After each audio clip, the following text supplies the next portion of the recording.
What's up guys, it's Kelly and today I've got another swatch review for you. So make sure you hit that subscribe button and the notification bell so you don't miss out on new stuff, and let's get started. So today I am sharing swatches of yet another fall nail polish collection. Today we are doing the ORLY Desert Muse collection. And this is 6 brand new beautiful cream nail polishes. I have talked a lot before about how ORLY is such an underrated brand and I am using them more and more now and I'm just totally loving them. If you guys haven't heard of ORLY before, they are a mainstream salon brand from the US. They are 12 free, meaning they are free of 12 of the dangerous chemicals that are often found in nail polish. They are vegan and they are cruelty free. They also feature rubberized caps, which makes it so much easier to open than regular nail polish bottles. So yeah, without spoiling anything, let's just get started. So as always with my reviews, I am using base coat underneath all of my swatches. Today I'm using the ORLY Bonder base coat, which I've been really obsessed with lately. So first up in this collection, we have the shade Roam With Me, which is a really beautiful dusty rose neutral cream shade. And I love colors like this any time of year. This kind of blush neutral shade really just speaks to me. This color in particular reminds me of that old Silly Putty stuff, so I feel a little nostalgic vibe coming from it too. But the formula on it is really impressive. It's self-leveling, it's very smooth and creamy, and it did give me full coverage in 2 coats. It looked super beautiful on the nail, and I feel like this is one of those colors that's just universally flattering. Next up we have the shade Canyon Clay, and this one in the bottle I really thought that this was more of a burnt orange kind of color, but as soon as I started applying it on my nails I felt like it was more of an orangey brown shade. Either way, I totally love it. I love this kind of burnt dark orangey color. I think it's so gorgeous, and again, just a really impressive formula. I know these colors aren't the most unique or original since they are all creams and they are all colors that already exist, but I do have to say the ORLY formula is very good, very creamy, and it's really beginner friendly, so that's one of the reasons why I love them. Next up we have the shade Red Rock, which is a slightly dusty cranberry cream shade. This one I feel like I didn't capture it too accurately. I would say it's even slightly dustier than my camera is showing, but it does look a little bit brighter, I'm guessing because of my lights, to make it look like a little bit more saturated. But I would say the shot in the bottle is just a little bit more accurate to the color. But again, really nice formula. It is that cream formula, which I feel like is kind of rare for these cranberry type shades. They're usually more of a jelly-like feel, so if you are looking for a fully opaque dusty cranberry color, this is the one for you. To me, it feels a little bit wintry, but I could still wear it in the fall. Next up we have the shade Wild Abandon, which is another slightly dusty. This one is a really warm toned dark purple. I want to say it's almost like an eggplant, but it's a little bit warmer than that. So on the first coat when I was applying it, it looked super warm and actually a little bit light, but once I threw on that second coat I was able to get that full opacity and the way that it looked in the bottle, and I definitely do prefer this a little bit darker and a little bit less of that reddish tone to it. Again, it's just a really beautiful standard color, nothing totally unique or original, but I think it's really nice. Next up we have the shade Midnight Oasis, which is a really beautiful, again slightly dusty dark blue cream shade, and this one, despite the name being midnight, it's really not as dark as you would think. The first coat it was more of like a medium slate blue, but once I threw on that second coat it did look a little bit darker. It's nowhere near like a navy blue. It definitely doesn't look black on the nails, so it is like that, in my opinion, perfect fall blue shade where it's just like slightly dusty, but it's not too dark, it's not too light. And last but not least we have the shade Sagebrush, which is arguably probably my favorite of the set. I think it's just a really beautiful gray cream shade. It's a little bit on the darker side and it definitely has almost like a little bluish undertone to it. A little bit sheer in the first coat, but I was able to get full coverage in 2 coats. Again, all of these colors are just really nice together. Like I feel like this is just a really nice Skittle manicure waiting to happen where you could just have a different color on each nail, but honestly I'm just looking forward to wearing Sagebrush on its own because it's really beautiful and I love gray polish. So overall I'm really loving this collection. I don't know if it's just because fall is still so exciting and new to me, but I love the direction that mainstream brands are going in so far for fall. Like I love these orangey brown shades and the navy blues. Like I feel like that's such a vibe right now and I'm totally digging it. So really love these ones. The formula is super impressive. The colors are all nice dark vampy shades, so you know they'll fit right in perfectly with my collection. So these polishes are a mainstream brand, so they're available in a bunch of different places, but I usually get mine from HP Beauty Bar, which is an online retailer for nail polish and makeup. So these bottles are 18 milliliters, which is way bigger than the industry standard, so I really love that about them. And there they retail for $7 USD each, and you can also use the discount code KELLI to get 22% off your order. Orly also has a subscription box on their website, so if you do tend to buy the full collections, I would recommend getting them directly from Orly and subscribing to their Color Pass program. So basically they do 4 nail polish collections per year of 6 nail polishes each, and then you get each new collection as well as other little goodies. I believe this past collection you got matte top coat and then some other small things. So basically you're getting 24 bottles of nail polish for the year, and that is usually $119 USD, but I do have a discount code for that as well. You can use the code KELLI to get $10 off, so it's $109 USD for the 24 bottles plus whatever goodies it comes with. So I'll link both of those down below for you guys, so you can check that out if you're interested. But yeah, that is it for this collection. Let me know what you guys think. Did you pick any of these up? Are you planning on getting any of them? Which is your favorite? Let me know in the comments. You know I love to chat with you guys. If you guys enjoy my swatch and review videos, please give this one a thumbs up. Lets me know I'm doing a good job. And if you're not already subscribed to my channel, please consider subscribing. I put out new videos every Tuesday, Friday, and Sunday. And that is it, so I'll see you guys in the next video.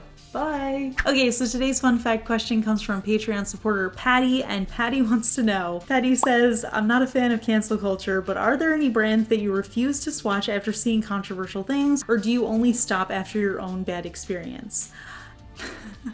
That is a spicy question. So for me in general on my channel, I do try to avoid drama. I don't like using products that are controversial. I don't like talking about brands that are controversial. And honestly, I don't even like talking about my own drama with brands. I have had very negative experiences with brands before, and in those cases, you'll just find that I do not talk about them and I don't use them. But yeah, overall, I just generally don't use brands that I find to be controversial. If I found that they are controversial after I reviewed them, I just won't review them again. And then obviously after my own bad experiences, I'll stop working with a brand or using their products, and in those cases I'll usually delete the videos. So if you see any missing videos, that's usually why. But yeah, so I do try to avoid it all. I always want my videos and my channel to be a positive place on the internet. Like, I don't want it to ever be a place where people go and, like, I don't know, feel not great. So for me, it's just all about being positive and being happy and all that good stuff. So yeah, that's it. I'll see you guys later.